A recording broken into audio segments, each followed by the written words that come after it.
The grand ballroom of the Whitmore estate glittered with crystal chandeliers and the warm glow of a towering Christmas tree. December had arrived with its usual demands, and tonight was the annual Whitmore Foundation Charity Gala, an event that drew the city's elite to raise money for children's hospitals and educational programs. Alexander Whitmore stood near the entrance, greeting guests with practiced charm, despite the tension coiled in his shoulders.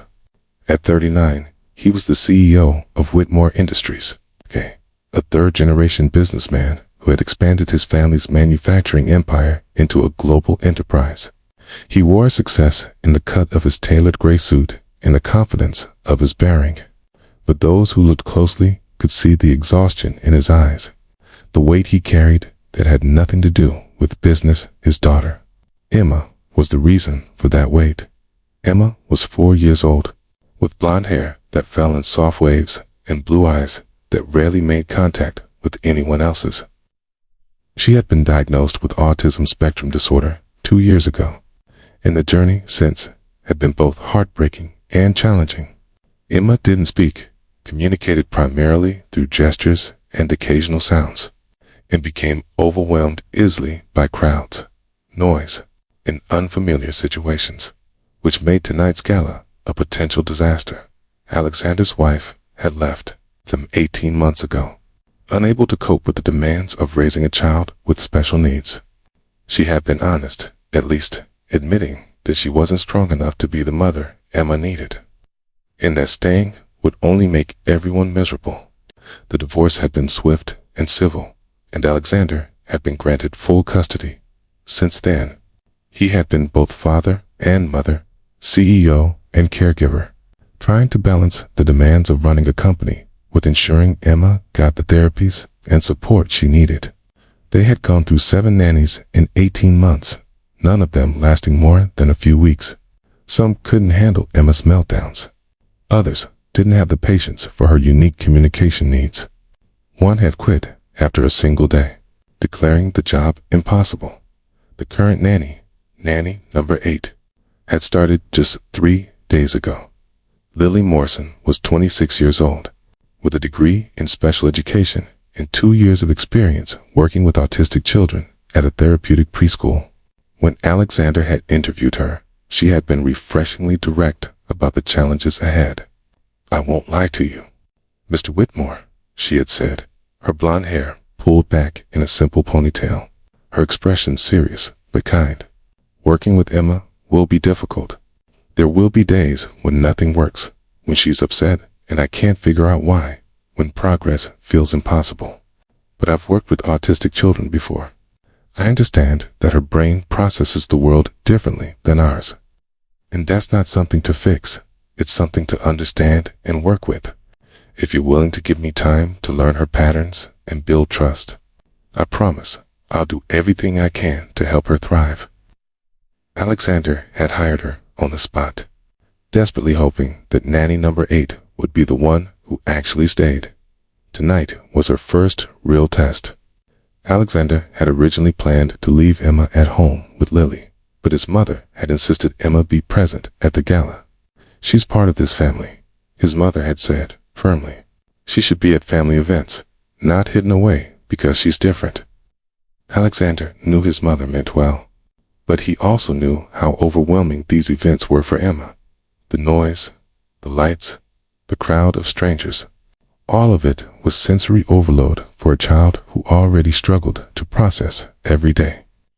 Environments.Emma was currently in a quiet sitting room adjacent to the ballroom, where Lily had set up a safe space with familiar toys and noise-canceling headphones. Alexander checked on them periodically, each time finding Emma calm but withdrawn, clutching her favorite stuffed rabbit and rocking slightly, a self-soothing behavior she employed when stressed. "How's she doing?" Alexander asked Lily during one check-in. "She's managing," Lily said, her voice gentle, "but she's definitely overwhelmed. The noise from the ballroom is penetrating even with the headphones, and she knows there are lots of people out there. She's being very brave, but this is hard for her. Should I take her home?" "That's your call, Mr. Whitmore," I can keep her comfortable here as long as you need. But if we're going to be here much longer, home might be less stressful. Alexander nodded, about to agree, when his mother appeared in the doorway. Alexander, we're about to do the welcome speech in the foundation presentation. You need to be there. And I'd love for Emma to at least make an appearance, just for a few minutes, so people can see her. Mother, I don't think that's a good idea. Emma is already stressed. It's just for a few minutes. She doesn't have to stay. But darling, people are asking about her. They want to see that you're managing, that everything is fine. It's important for the foundation's image. Alexander felt anger flare but suppressed it. His mother came from a generation that valued appearances above almost everything else. She loved Emma. He knew that. But she didn't fully understand how her expectations could harm rather than help. Before he could respond, Lily spoke up, her voice respectful but firm. Mrs. Whitmore, with all due respect, Emma's well-being is more important than public appearances. She's not a prop to be displayed when it's convenient. She's a little girl who's working very hard to manage an environment that's extremely challenging for her. Alexander's mother looked affronted. I'm well aware of my granddaughter's needs, Miss Morrison. I'm simply suggesting I understand what you're suggesting. And I'm telling you, as someone trained in special education, that what you're asking could trigger a meltdown that would be traumatic for Emma and embarrassing for everyone. If you want Emma to eventually be comfortable at events like this, we need to proceed at her pace, not push her beyond her limits. There was a tense silence. Then, surprisingly, Alexander's mother nodded. You're right. I apologize. I sometimes forget that what worked for raising Alexander doesn't apply to Emma's situation. Please, do what's best for her. After his mother left, Alexander looked at Lily with newfound respect. Thank you for that. Most of the previous nannies were too intimidated to speak up. Emma is my priority, not pleasing your family. Though I hope I wasn't too disrespectful. You were perfect. Firm but professional. Exactly what Emma needs someone to be. They returned their attention to Emma, who had been watching the adults with her typical quiet observation. She didn't understand all the words, but she picked up on emotional tones, and the tension in the room had made her more anxious. Her rocking intensifying. Lily knelt beside her, not making direct eye contact, which she had learned Emma found uncomfortable, but positioning herself at the child's level. Emma, the loud party is going to keep going for a while. I know it's hard. You're being so brave. Would you like to go home now, or do you want to stay here in our quiet room? Emma didn't respond verbally, but she pointed toward the door that led to the ballroom, then back at Lily. A gesture Lily had seen before when Emma wanted something but couldn't express it. You want to see the ballroom? Lily asked gently. Emma nodded, clutching her rabbit tighter. Alexander looked concerned. I don't think that's a good idea. Too many people, too much stimulation. Maybe, Lily said thoughtfully. But she's asking to see it, which means she's curious.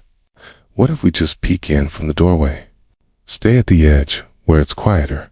If she gets upset, we leave immediately. Are you sure?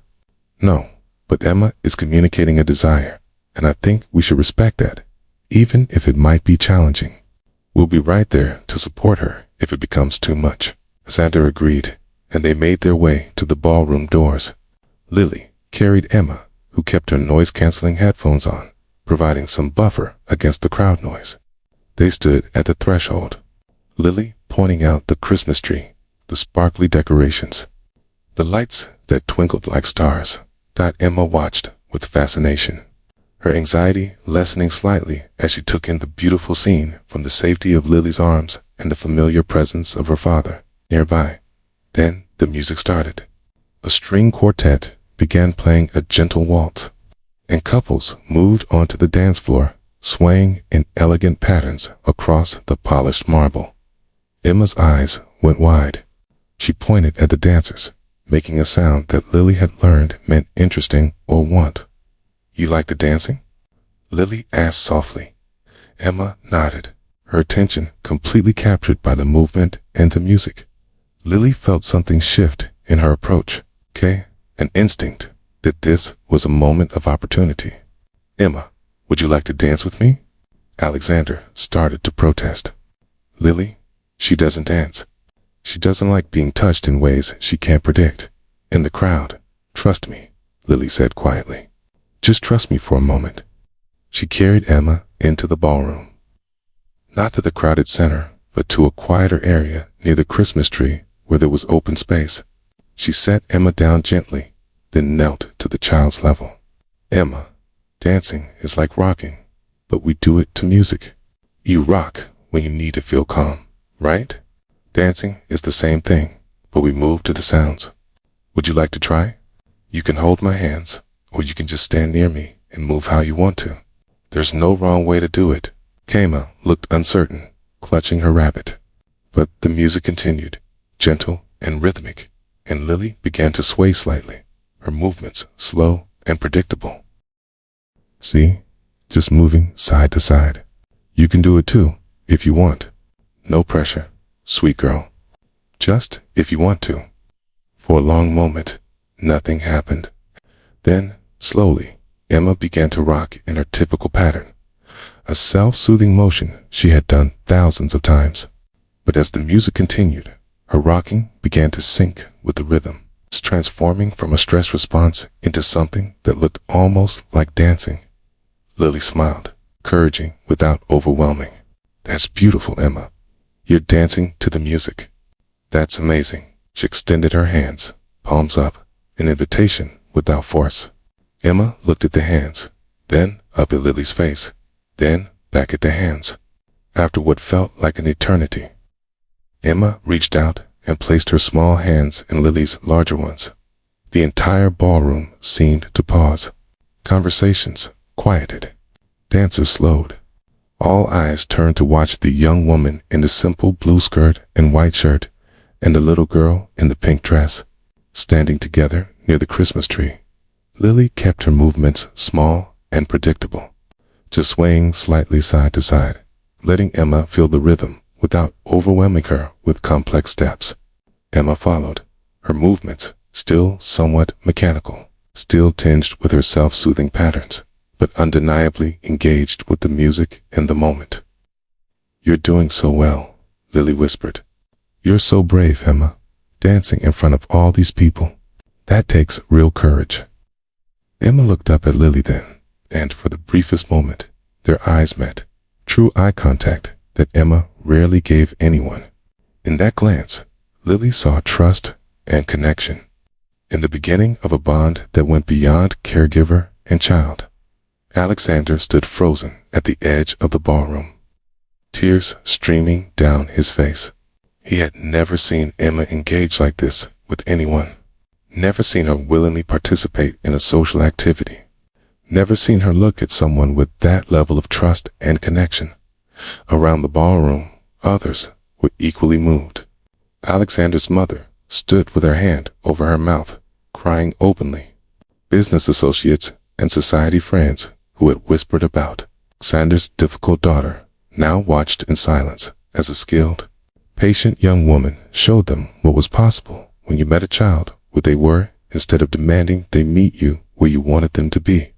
The song ended, and Lily slowly released Emma's hands. "You were wonderful, Emma. That was beautiful dancing. Are you ready to go back to our quiet room now?" Emma nodded, looking tired but also somehow lighter, as though successfully navigating this challenging moment had released some of the tension she typically carried. Lily picked her up, and as they made their way through the crowd toward the quiet room, something unexpected happened. The entire ballroom erupted in applause, not the polite, obligatory applause of a formal event, but genuine, warm appreciation. People were crying, smiling, some even standing to show their respect for what they had just witnessed. Emma didn't like the sudden noise and buried her face in Lily's shoulder, but Lily noticed she wasn't covering her ears or showing signs of a meltdown. She was just seeking comfort, which Lily readily provided. Rubbing her back, and murmuring reassurances as they made their way out of the ballroom. In the quiet room, after Emma had settled with her toys and begun to decompress from the overstimulation, Alexander appeared in the doorway. "That was remarkable," he said, his voice thick with emotion. "I've never seen her do anything like that." "She was ready," Lily said simply. "She was curious about the dancing, and I gave her a way to explore that curiosity in a manner that felt safe to her. It won't always work. Tomorrow, she might refuse to even look at me. But tonight, she was ready, and I'm glad we honored that. You understood exactly what she needed." I've worked with a lot of kids on the spectrum. They're all different, but there are some universal truths. They need patience. They need someone to meet them where they are. They need their communication style to be respected, even when it's nonverbal. And they need people to believe in their potential instead of focusing on their limitations. Alexander sat down heavily in one of the chairs. The other nannies couldn't see that. They treated her like she was broken, something that needed to be fixed or managed or contained. You treat her like a person with her own valid experiences and needs, because that's what she is. Autism isn't something wrong with Emma, Mr. Whitmore. It's how her brain is wired, how she experiences the world. Yes, it comes with challenges, especially in a world not designed for people who process things differently. But it also comes with strengths. Emma sees details others miss. She has an incredible memory. She experiences emotions deeply, even if she can't express them in typical ways. My job isn't to make her normal. It's to help her navigate a world that often doesn't understand her, while celebrating who she actually is. I wish her mother could have seen it that way. Lily glanced at Emma, who's absorbed in lining up small toy cars in precise patterns, then back at Alexander. Your ex-wife's limitations don't reflect on Emma's worth. Some people can handle parenting a child with special needs. That's sad, but it's about their capacity, not about the child deserving less love. "I just want her to be happy," Alexander said, his voice breaking. "I want her to have a good life, to find connection, to experience joy. And most days, I feel like I'm failing at giving her that." "You're not failing. You're a single father running a massive company while ensuring Emma gets therapies and support. You're exhausted and overwhelmed, which is completely understandable. But Mr. Whitmore, Emma feels loved. I can see it in how she looks for you when she's stressed, how she calms when you're near. You're doing better than you think."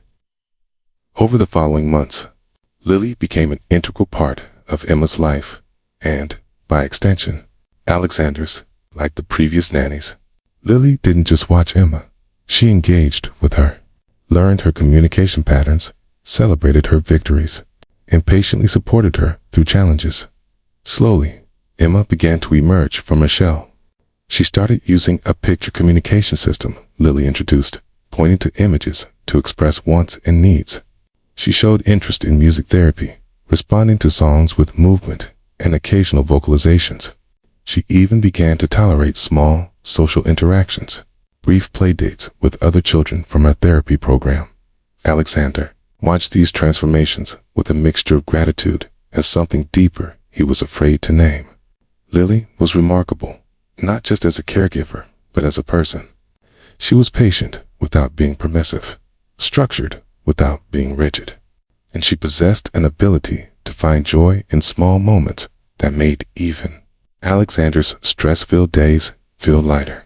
He found himself looking forward to coming home, not just to see Emma, but to hear Lily's insights about the day, to share a cup of coffee while Emma played, to laugh at Lily's stories about her own childhood and her journey into special education.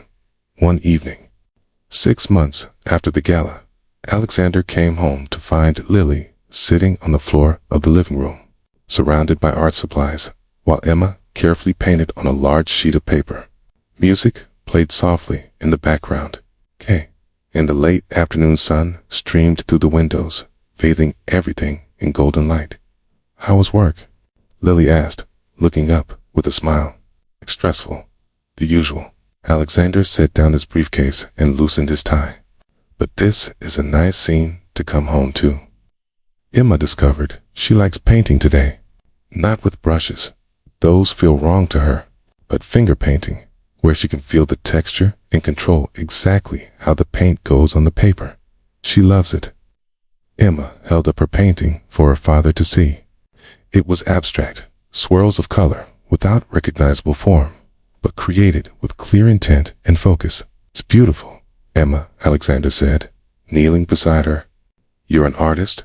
Emma smiled, a rare and precious sight, and returned to her painting.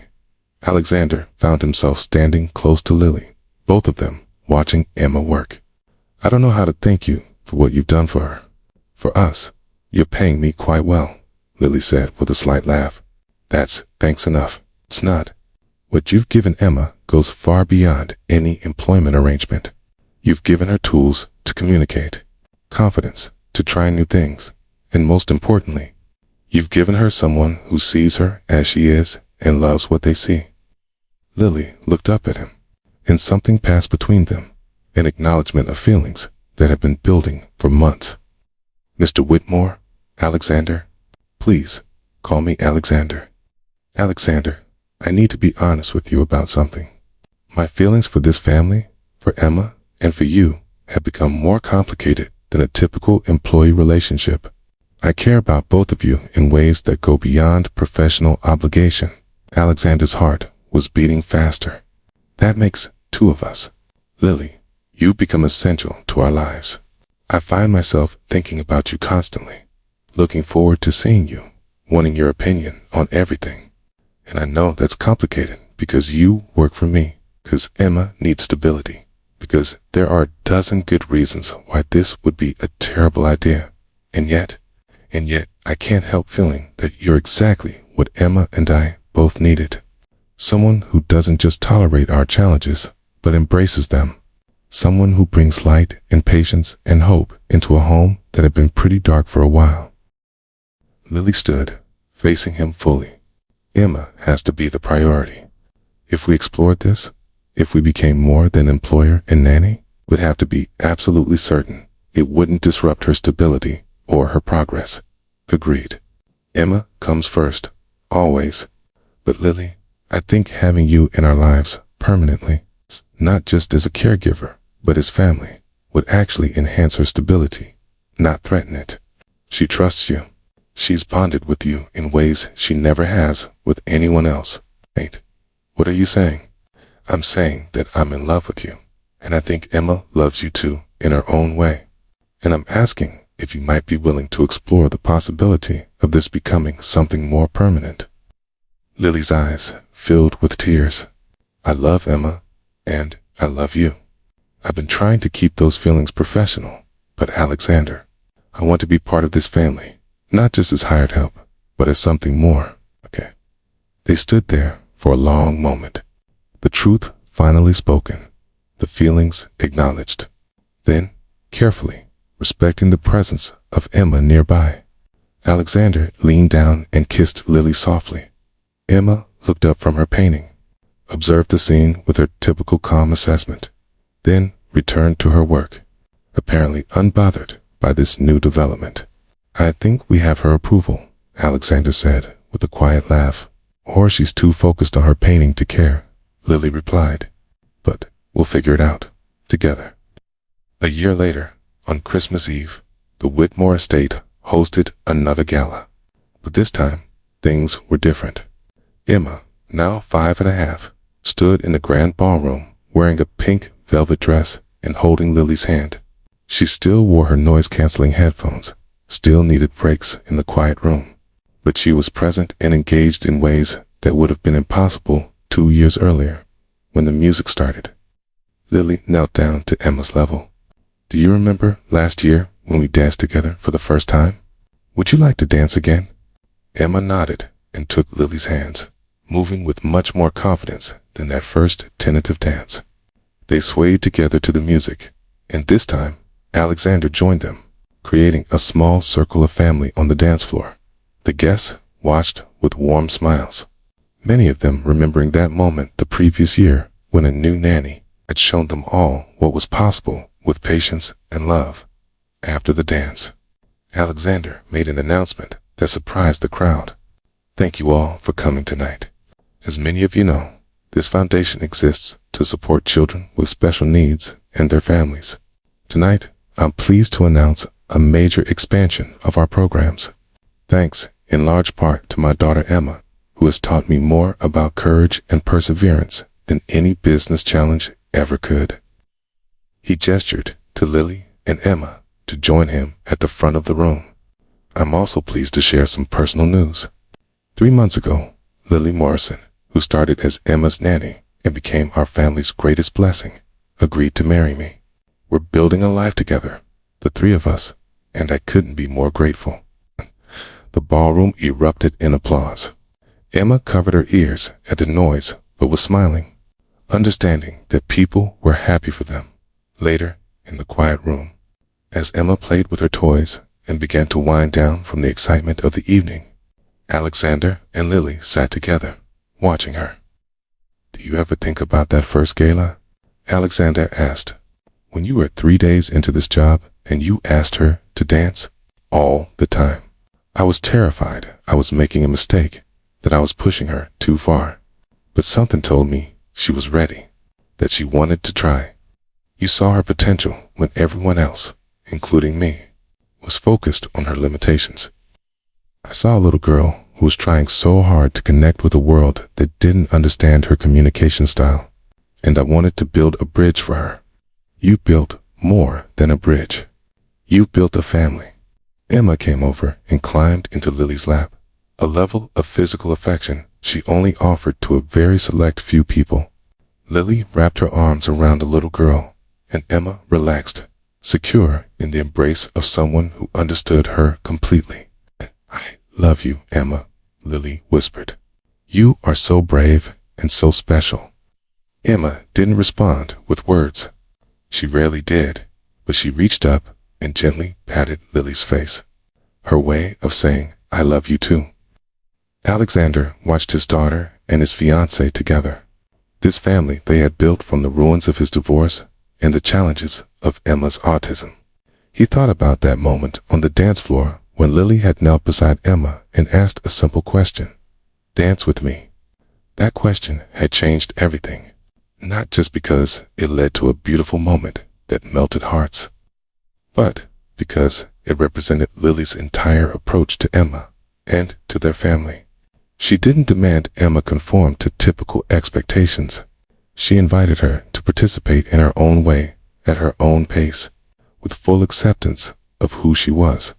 That invitation to dance had become an invitation to a new life, one where autism wasn't something to be fixed or hidden, but simply part of who Emma was, where challenges were met with patience and creativity rather than frustration, where small victories like eye contact or a new communication skill were celebrated as the miracles they truly were. The wedding took place, the part following spring, in a small ceremony, designed specifically with Emma's needs in mind. The venue was quiet and familiar.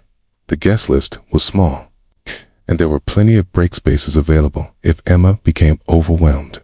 She served as flower girl, walking down the aisle with careful steps, wearing noise-canceling headphones, decorated with flowers to match her dress. When the officiant asked if anyone had objections to the marriage, Emma made a sound, a vocalization that everyone who knew her recognized as one of happiness and agreement. "I think that's her blessing," Alexander said with a laugh, and the small gathering chuckled warmly in their vows.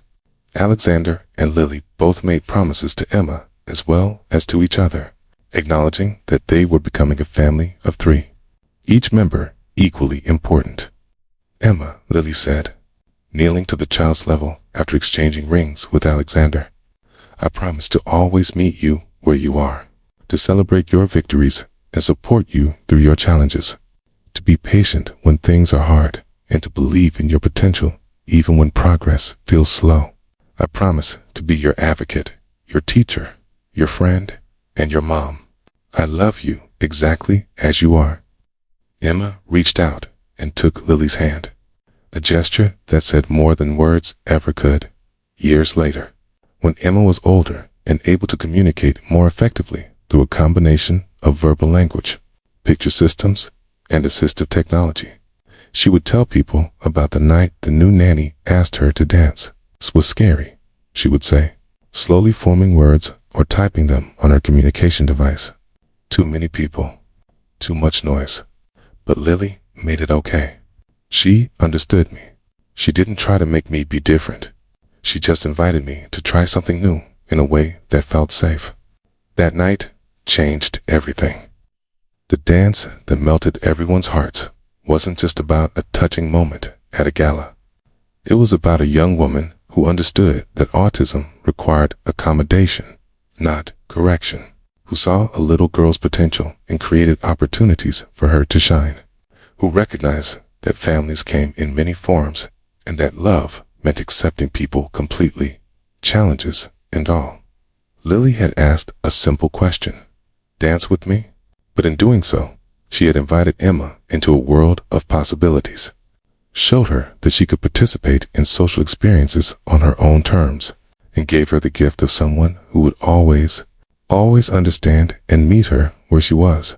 That gift transformed a little girl, saved a struggling father, and created a family bound together not by genetics or obligation, but by genuine love, acceptance, and the willingness to dance through life together, even when the steps were unfamiliar and the rhythm was their own unique creation.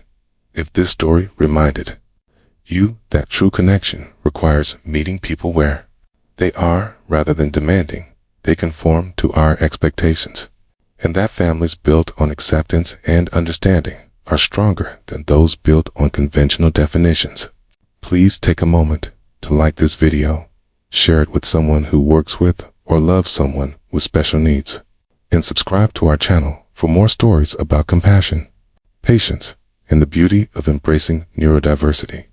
Leave a comment below about a time when someone saw your potential instead of your limitations, or when you learned to celebrate differences rather than trying to fix them. Your stories remind us all that every person deserves to be understood and accepted exactly as they are, and that sometimes the most profound love stories are built on invitation rather than demand.